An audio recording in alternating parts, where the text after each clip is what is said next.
dette, d'abord. La dette, après toutes ces magouilles, ces manœuvres que je vous ai décrites, les appétits se sont aiguisés parce qu'il y avait de la corruption, il n'y avait plus assez d'argent dans la rente des matières premières. Et donc, à la fin des années 70, on a trouvé une idée absolument géniale. On a dit aux Africains, écoutez, on va vous faire une aide publique au développement supplémentaire formidable. On va vous prêter à 1, 2 ou 3%, par exemple, alors que le taux du marché est à 10 ou 12%. Et la différence, on va dire, c'est cadeau, c'est de l'aide publique au développement. Donc, on va vous prêter à tout va. Sauf que, on a prêté pourquoi? La moitié, comme je vous le disais, est repartie directement en Suisse ou dans les paradis fiscaux. L'autre moitié a servi à des projets somptuaires, des palais, aménager le Boeing de Bongo, etc., etc., ou ça a servi également à ce qu'on appelle les éléphants blancs, c'est-à-dire des projets dont le seul intérêt était d'être des gros chantiers pour des entreprises françaises, des projets facturés 3 fois, recommencés 5 fois, ou par exemple un hôpital dont le coût de fonctionnement est supérieur au budget de la santé du pays, donc il ne fonctionnera pas, ou un IUT dont le coût d'entretien est supérieur au budget de l'éducation, donc il ne sera pas entretenu. Tout un tas de choses qui sont complètement à côté des nécessités du développement, et quand vous vous retrouvez 15 ans plus tard à devoir rembourser de l'argent qui était soi-disant cadeau, mais qui est quand même une dette, avec quoi allez-vous le rembourser? C'est-à-dire que cet argent, les gens n'en ont jamais vu la couleur. Alors ça, c'est le phénomène, j'allais dire, ordinaire. Avec le cas du Congo-Brazzaville, on passe à une échelle qui est encore beaucoup plus incroyable. Beaucoup plus incroyable. Parce que là, on a un phénomène que je voudrais que vous arriviez à comprendre, parce qu'il est un petit peu extraordinaire. C'est que on a un pays qui a du pétrole. Alors, depuis qu'il a du pétrole, la France-Afrique, ELF, etc., lui prend son pétrole. Elle lui prend son pétrole, il y en a un tiers au moins qui n'est pas déclaré, qui passe au noir. L'or noir passe au noir. Dans des cargos qui vont se vendre sur les marchés parallèles. Jamais le gouvernement congolais n'a eu la possibilité de savoir combien il y a de pétrole qui sortait de chez lui. On lui donnait de temps en temps une feuille de papier avec 3 chiffres. Bon. Avec interdiction d'aller vérifier. Bon. Donc, le pétrole, on lui pompe son pétrole. Et puis, à la place de ça, qu'est-ce qu'on fait? On fait de la dette. On dit aux gens, écoutez, endettez-vous, endettez-vous, on va vous faire un château à Paris, on va vous donner de l'argent par là, etc.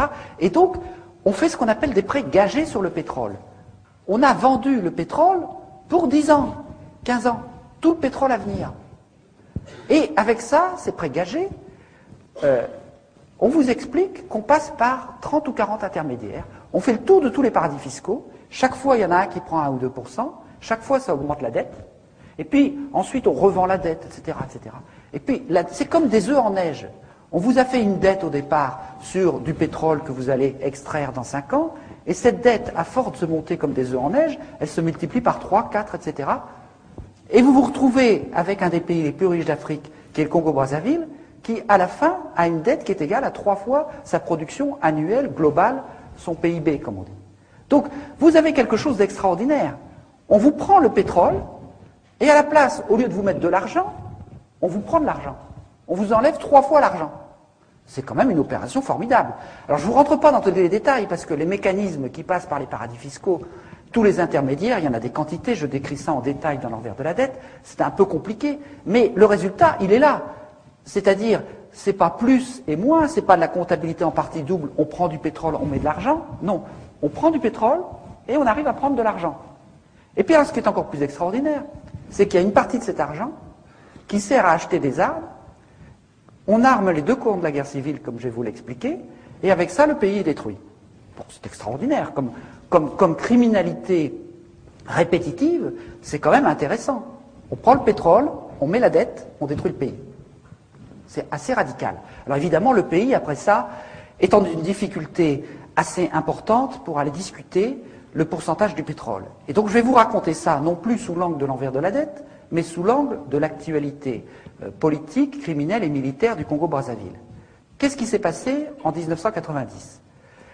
On avait une dictature dirigée par M. Denis Sassou Nguesso. M. Denis Sassou Nguesso c'est un personnage assez folklorique, anti-impérialiste, développant des discours sur l'inégalité, le marxisme, etc., etc. Mais Le Floch a une phrase magnifique, il dit « Le Congo a été un temps marxiste toujours sous contrôle d'Elf ». C'est-à-dire qu'il y avait un agent des services français qui était déguisé en marxiste et qui était en fait le contrôleur d'Elf.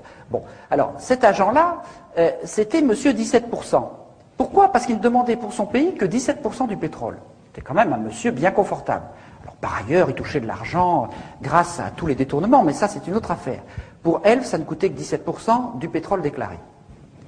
Alors, il y a un grand mouvement démocratique qui apparaît à partir de 1990.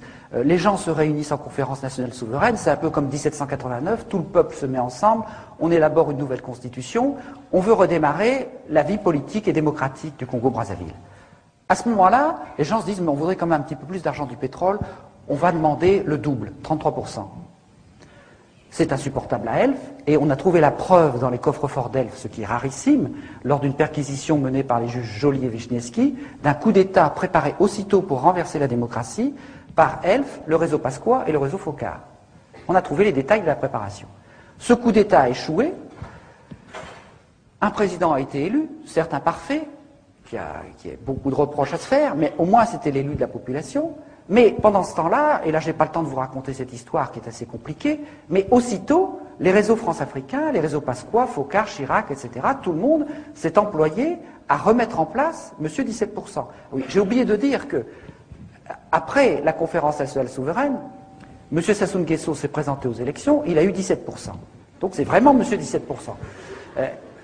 Donc, monsieur 17%, il fallait le remettre en place. Donc, comment on a fait? On a commencé à larguer des armes. Monsieur Sassou Nguesso a un gendre assez riche, un voisin qui s'appelle Omar Bongo, président du Gabon. Monsieur Sassou Nguesso a des relations dans toute la classe politique française, depuis l'extrême droite jusqu'à l'extrême gauche. On a commencé à larguer des armes. On a une préparation politique qui a été faite également depuis la mairie de Paris, par un certain monsieur Probst, enfin je passe sur les détails.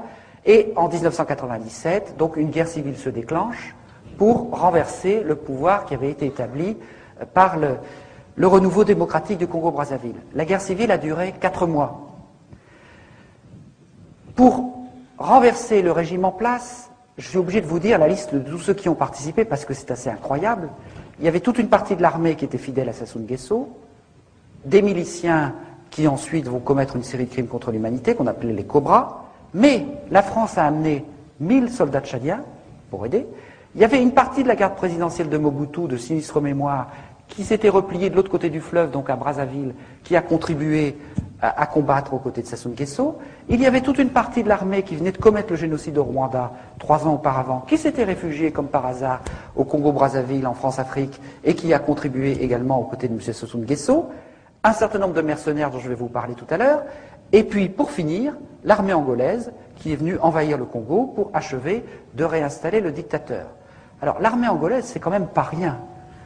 C'est là que, bon, il faut voir la désinformation que nous subissons. Vous savez, vous avez peut-être entendu des présidents, ces temps derniers, vous expliquer que la France n'intervenait plus jamais militairement en Afrique.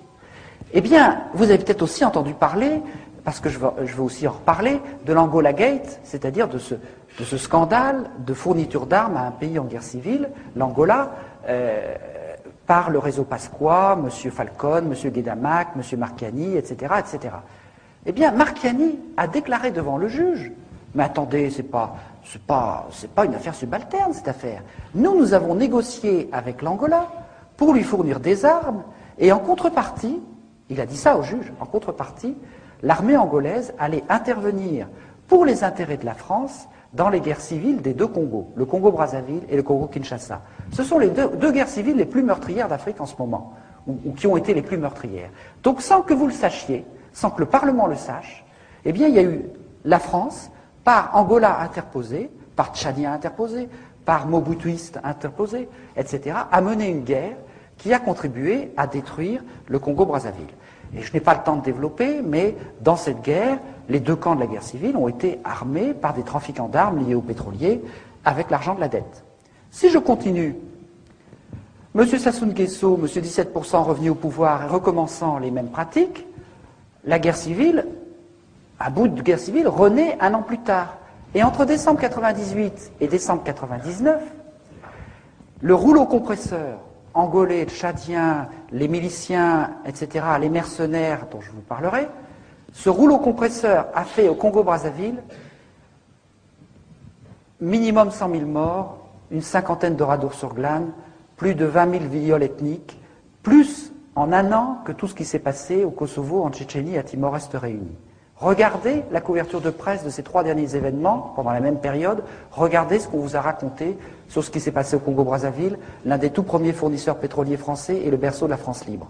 Rien. Une censure quasi totale. Et, bien entendu, ce pays, maintenant, sa normalisation est achevée, le dictateur vient d'être légitimé par de pseudo-élections, et on vient de dire, M. Sassou Nguesso, donc, est un élève modèle de la nouvelle guerre du bien contre le mal. Il s'est évidemment le premier à s'enrôler auprès de M. Bush. Parce que dans cette affaire, évidemment, les Américains étaient tout à fait d'accord. Alors,